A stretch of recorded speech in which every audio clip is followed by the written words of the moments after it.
हम टीनेजर्स के साथ कैसे डील करें? आपकी टीनेजर्स के साथ डील करने की उम्र निकल चुकी है।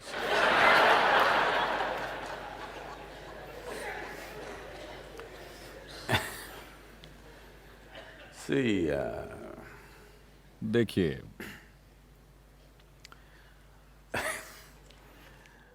हर एज एक समस्या है। नहीं, मैं युगों की बात कर रहा हूं। स्टोन एज एक समस्या थी,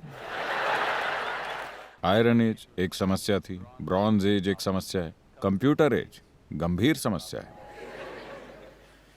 isn't it so? Middle age. Middle age गंभीर समस्या थी, मॉडर्न एज जबरदस्त समस्या है, टीन एज एक और समस्या है।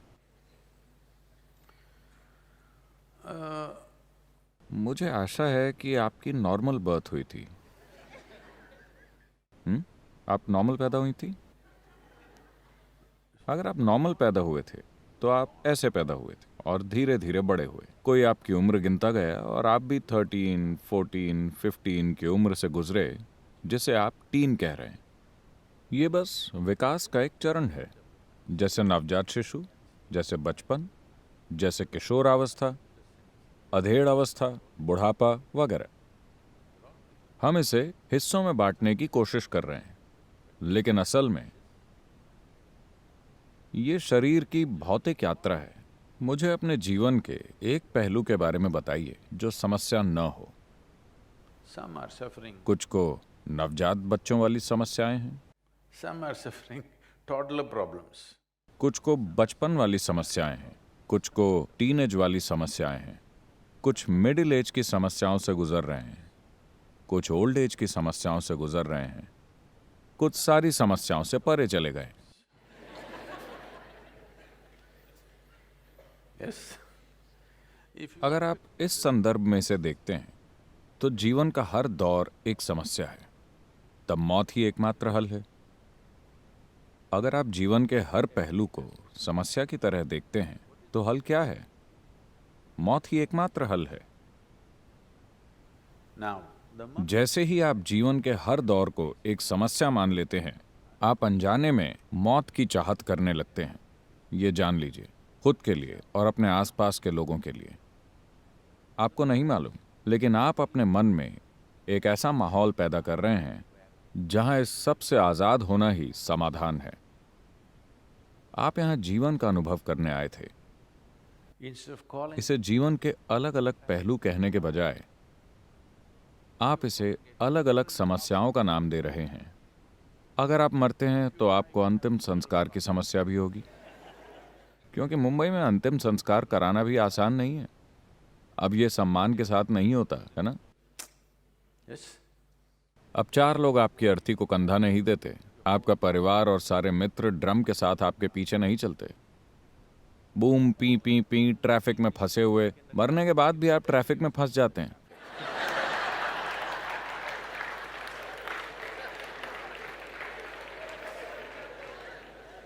मैं चाहता हूं कि आप इसे समझें। आपके जीवन में कई तरह की परिस्थितियां होती हैं। वो बस परिस्थितियां हैं। उनमें से कुछ को आप संभालना जानते हैं, कुछ को संभालना अभी आपको सीखना है। आप जिसे संभालना नहीं जानते, आप उसे समस्या कहने लगते हैं। जिस पल आप किसी चीज को समस्या कहते हैं, जिस पल आप किसी परिस्थिति को, वो एक साधारण परिस्थिति है, because you have लेकिन चूंकि आपने अभी तक उस परिस्थिति को संभालना नहीं सीखा, आप उसे समस्या कह देते हैं। जिस पल आप उसे समस्या कहते हैं, बुरा अनुभव उसका स्वाभाविक नतीजा होता है। आपके बच्चे बड़े हो रहे हैं, ये खुशी का पल होना चाहिए। हाँ, टीनेजर यानी वो तेजी से बड़े हो रहे हैं। हाँ, या दूसरे शब्दों में, बदकिस्मती से वो आपके जैसे बनना शुरू हो गए और आप परेशान हैं क्योंकि आप देख सकते हैं कि वो आप जैसे बन रहे हैं। मैं समझ सकता हूं।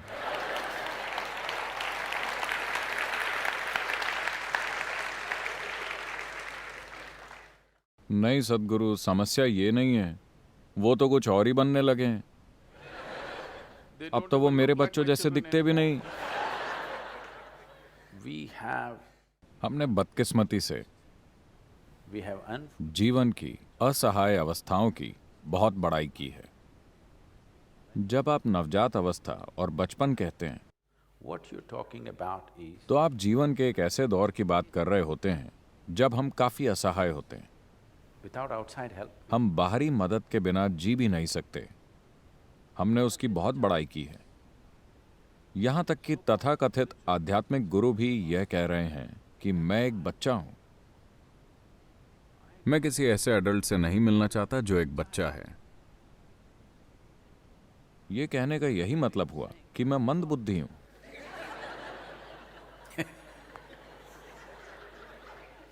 If you अगर आप जीवन भर एक 6 साल के बच्चे के शरीर में अटके रह जाएं, तो आपको बौना कहा जाता है ना?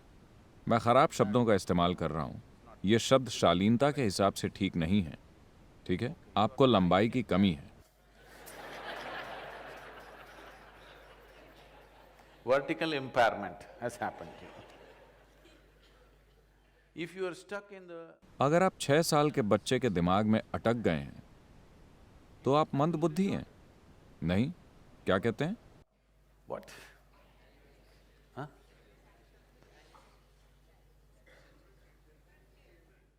तो आप अलग क्षमता वाले कहलाएंगे। यह शालीन शब्द है, ठीक है। हम ऐसी हालत वाले लोगों का अपमान नहीं करना चाहते, हम इसकी कद्र करते हैं। लेकिन If you are अगर आप हमारे जीवन में असहाय दौर की उस अवस्था की बड़ाई करते हैं, जैसे कि बचपन, जहां हम किसी दूसरे की मदद के बिना जिंदा नहीं रह सकते, अगर आप उसकी बड़ाई करते हैं तो आप हमेशा वैसे ही रह जाएंगे। और यही हुआ है। मैं तुम्हारे बिना नहीं जी सकता, इसे आप लव अफेयर मत समझिए।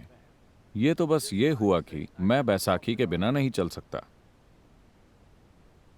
मैं जैसा हूं ठीक हूं, पर फिर भी मैं तुमको अपने साथ शामिल करने और अपने जीवन को तुम्हारे साथ जोड़ने के लिए तैयार हूं। ये कहने के बहुत मायने हैं। मैं तुम्हारे बिना नहीं जी सकता कहने के कोई मायने नहीं है। I मैं किसी का ध्यान मिले बगैर भी रह सकता हूं, मगर अभी यहां जो भी है उसके साथ मैं पूरी भागीदारी के साथ शरीक होने को तैयार हूं। इस बात की कीमत है। because you're चूंकि आप अपने जीवन के असहाय दौर का गुणगान कर रहे हैं। जब आप छोटे बच्चे थे तो आप खुद से पेशाब भी नहीं कर पाते थे, कोई आपको लेकर जाता था। मैं एक बच्चे की तरह हूं, यानी मुझे डायपर्स की तलाश है। प्लीज उनको एक दे दीजिए। नहीं, अब इस टीनेज के साथ हो ये रहा है कि आप अपने बच्चे के एक असहाय प्राणी होने के आदी हो गए हैं। अब अगर वो खुद अपने पैरों पर खड़ा हो रहा है, आपको ये अच्छा नहीं लगता। आप उसे छोटा बनाना चाहते हैं ताकि आप बूबू बूबू मेरा बूबू। what you need आपको is खेलने के लिए एक खिलौना या एक गुड़िया चाहिए, या शायद एक कुत्ता। एक पति पत्नी आपस में ये तय नहीं कर पा रहे थे कि उनके घर में संतान होनी चाहिए या नहीं। पति पत्नी के बीच बहस ये थी कि पति बच्चे चाहता था और पत्नी का कहना था कि इसके बजाय हम कुत्ता पाल सकते हैं। चूंकि वो खुद से तय नहीं कर पाए, वो एक मैरिज काउंसलर के पास गए। उन्होंने कहा, हम तय नहीं कर पा रहे हैं कि बच्चे पैदा करें या एक कुत्ता पाल लें, हमें क्या करना चाहिए? तो काउंसलर ने कहा, आपको बस ये तय करना है कि आप अपने कारपेट खराब करना चाहते हैं या अपनी जिंदगी।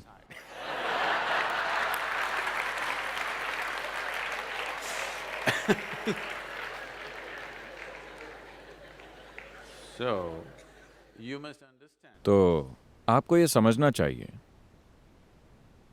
अगर आपका जीवन एक कंक्रीट का ब्लॉक है, जब मैं कंक्रीट का ब्लॉक कहता हूं, इसकी बिल्कुल स्पष्ट सीमाएं होती हैं। मैं ऐसा ही हूं, जैसा कि अनुपम खेर अभी कह रहे थे। आजकल एक छोटा बच्चा भी कहता है, मैं तो ऐसा ही हूं, यानी मैं कंक्रीट का ब्लॉक बन गया हूं। चूंकि मेरे पास कुछ बेवकूफाना जानकारी आ गई है, और उसके आधार पर मैंने खुद को परिभाषित कर लिया है कि मैं क्या हूं। तो एक बार जब मैंने मैं कौन हूं कि कंक्रीट ब्लॉक जैसी परिभाषा बना ली, अगर दो कंक्रीट ब्लॉक आपस में पूरे जुनून से मिलेंगे तो क्या होगा? अगर आपकी सीमाएं लचीली या हल्की हैं, तब अगर दो इंसान पूरे जुनून से मिलते हैं तो ये एक शानदार मिलन होगा। वरना जब दो कंक्रीट ब्लॉक टकराते हैं तो क्या होता है आपको पता है? घर्षण। घर्षण होता है और उनमें से एक या दोनों कंक्रीट ब्लॉक टूट जाते हैं। तो एक बार जब आप कंक्रीट के ब्लॉक बन जाते हैं, तब आपको और ज्यादा कंक्रीट ब्लॉक नहीं पैदा करने चाहिए, क्योंकि आप किसी दूसरे जीवन को अपने हिस्से की तरह शामिल करने के नाकाबिल हैं, क्योंकि आपने खुद के बारे में बड़ी सख्त सीमाएं बना रखी हैं। अगर आप मुझसे पूछें तो आपको शादी भी नहीं करनी चाहिए, क्योंकि हो सकता है कि दो कंक्रीट ब्लॉक्स एक साथ मिलकर एक मकान बना लें, लेकिन इससे घर नहीं बनेगा। कंक्रीट ब्लॉक मिलकर मकान बना लेंगे, है ना? उससे ज्यादा खूबसूरत कुछ नहीं बनेगा। मुंबई में पहले ही बहुत मकान है, हमें और बनाने की जरूरत नहीं है। तो बच्चे जब वो पैदा होते हैं, जब वो असहाय होते हैं और हर चीज के लिए आपकी ओर ताकते हैं, तो आपको लगता है कि आपके बच्चे जादुई हैं, क्योंकि वो असहाय हैं। अगर बच्चा पैदा होते ही आपके सामने खड़ा हो जाए और कहे, अरे कौन हो तुम,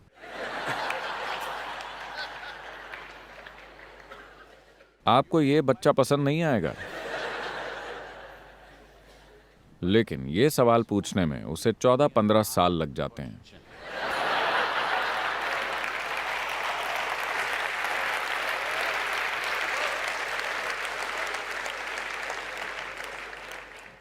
असल में एक टीनेजर बस इतना ही पूछ रहा है, आखिर तुम हो कौन?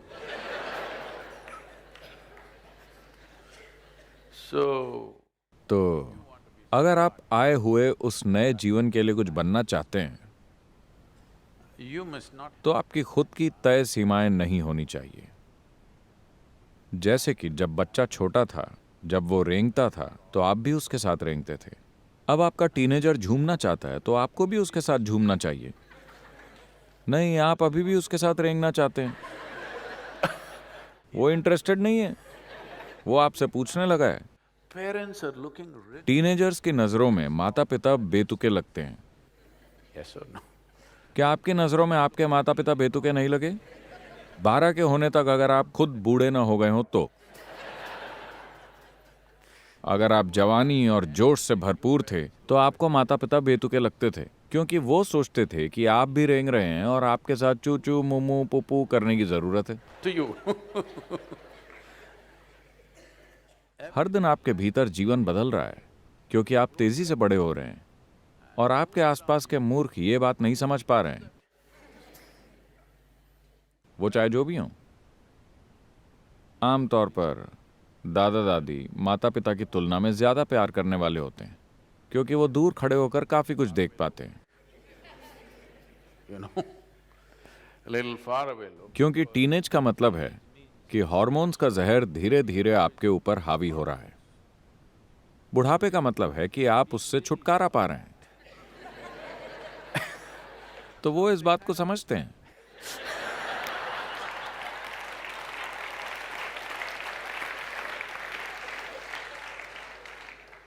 आप में से जो लोग बीच की उम्र में हैं, आपको कोई सुराग ही नहीं होता कि आप हैं कहां। ऐतिहासिक रूप से भी मिडिल एजर्स दिमाग की कंफ्यूज्ड हालत के प्रतीक होते हैं। तो अपने टीनेजर्स के साथ डील मत कीजिए।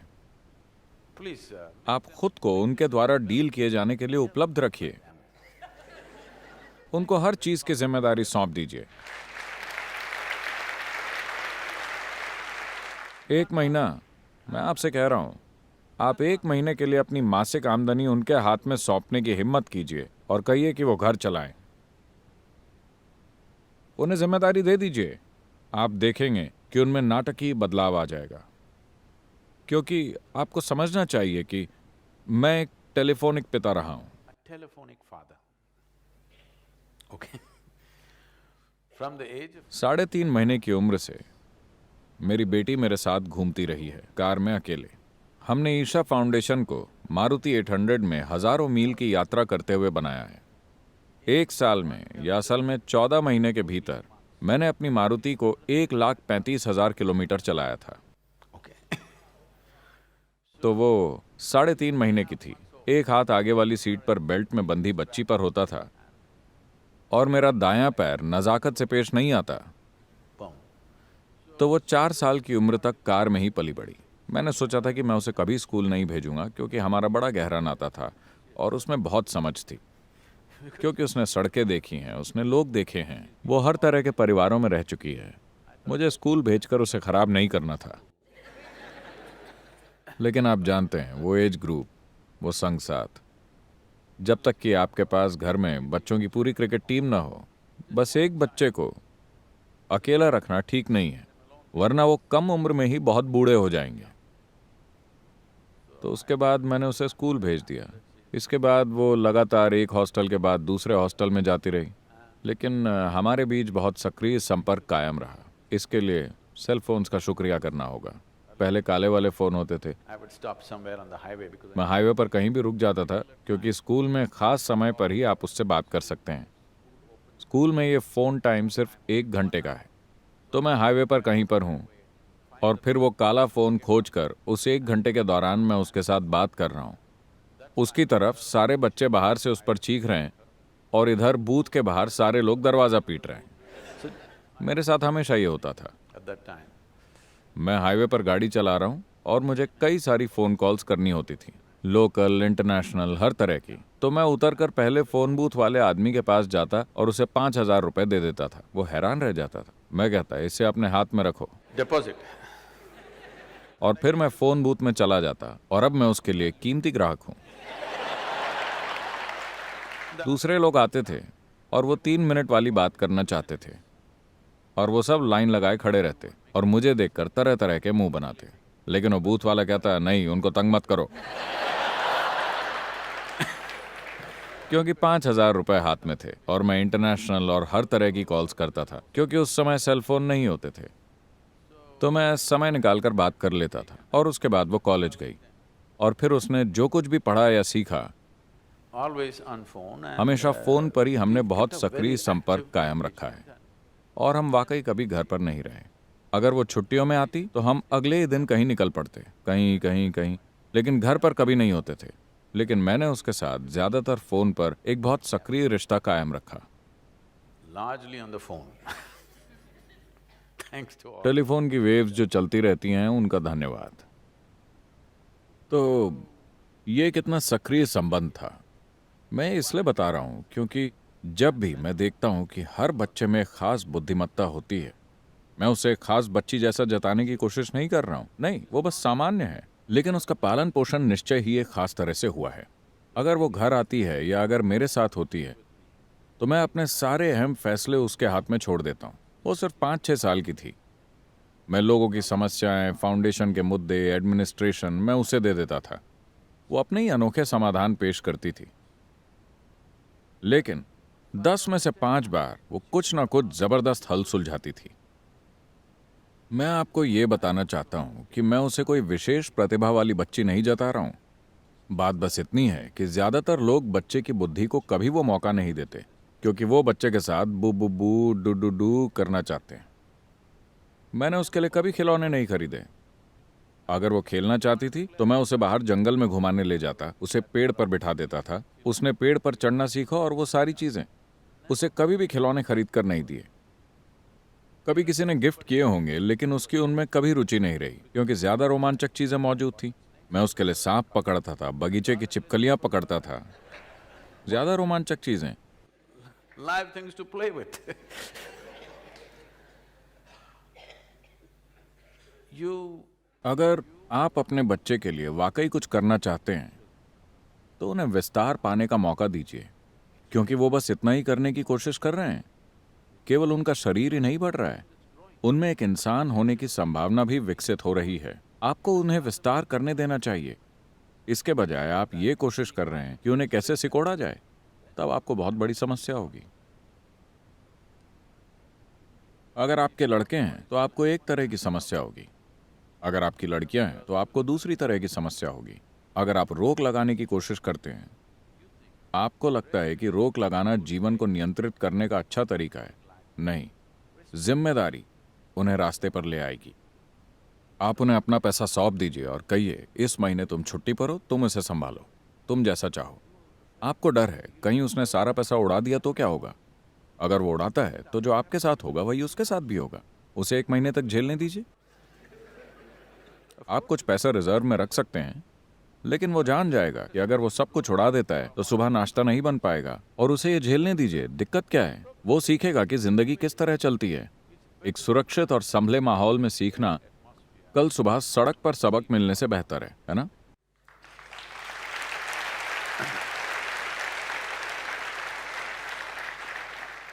और सबसे बढ़कर, सबसे पहले इस सोच को छोड़ दीजिए कि आपका बच्चा आपकी संपत्ति है। अगर आप सोचते हैं कि यह बच्चा आपकी संपत्ति है, तो टीनेज में कदम रखते समय वो आपको बता रहा है कि मैं आपकी जायदाद नहीं हूं। वो आपको यही बता रहा है और आप हजम नहीं कर पा रहे हैं। एक दूसरा जीवन आपकी संपत्ति नहीं है। अगर एक दूसरे जीवन ने आपके साथ होना चुना है तो उसका आनंद लीजिए। ये एक बहुत बड़ी बात है। चाहे वो आपका पति हो या आपकी पत्नी या आपके बच्चे, वो आपकी संपत्ति नहीं है। आप किसी भी मायने में उनके मालिक नहीं हैं। अगर अभी नहीं तो आप इसे तब समझेंगे जब आप मरेंगे या जब वो मरेंगे। वो आपकी जायदाद नहीं है। एक और जीवन ने आपके जरिए दुनिया में आना या आपके साथ होना चुना है, उसका आनंद लीजिए। ये मत सोचिए कि आप उस जीवन के मालिक हैं। आप नहीं हैं। अगर आप सोचते हैं कि आप उस जीवन के मालिक हैं, एक टीनेजर अपनी बात रखना शुरू कर रहा है कि आप मेरे मालिक नहीं हैं। वो बस आपको यही बता रहा है अपनी ही भाषा में, है कि नहीं? वो बस आपको बता रहे हैं कि आप मेरे मालिक नहीं हैं।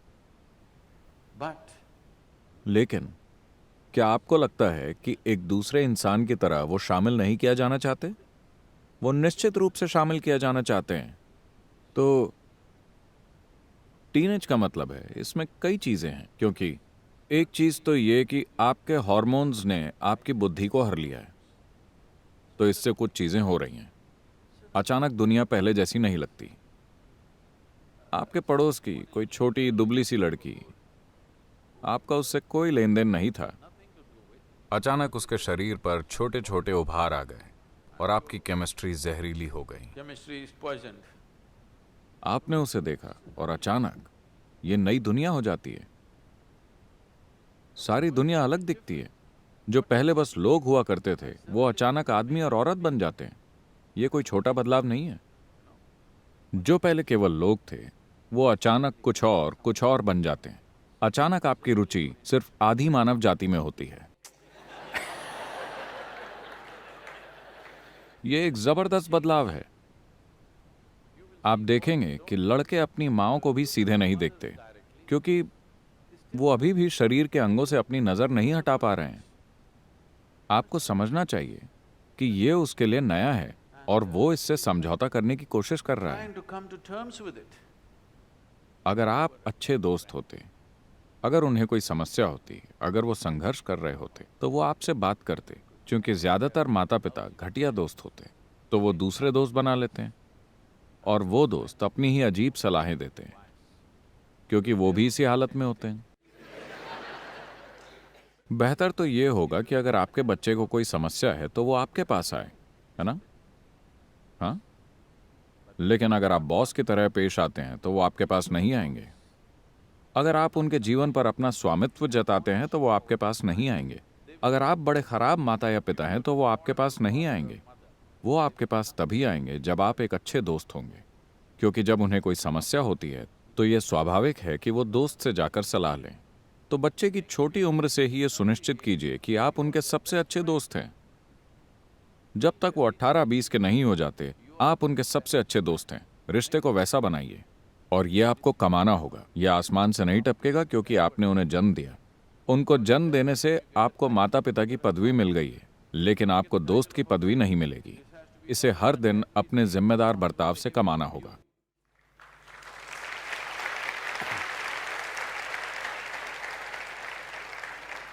मैं बहुत सख्त नहीं होना चाहता, हम आपको यहीं छोड़ देते हैं।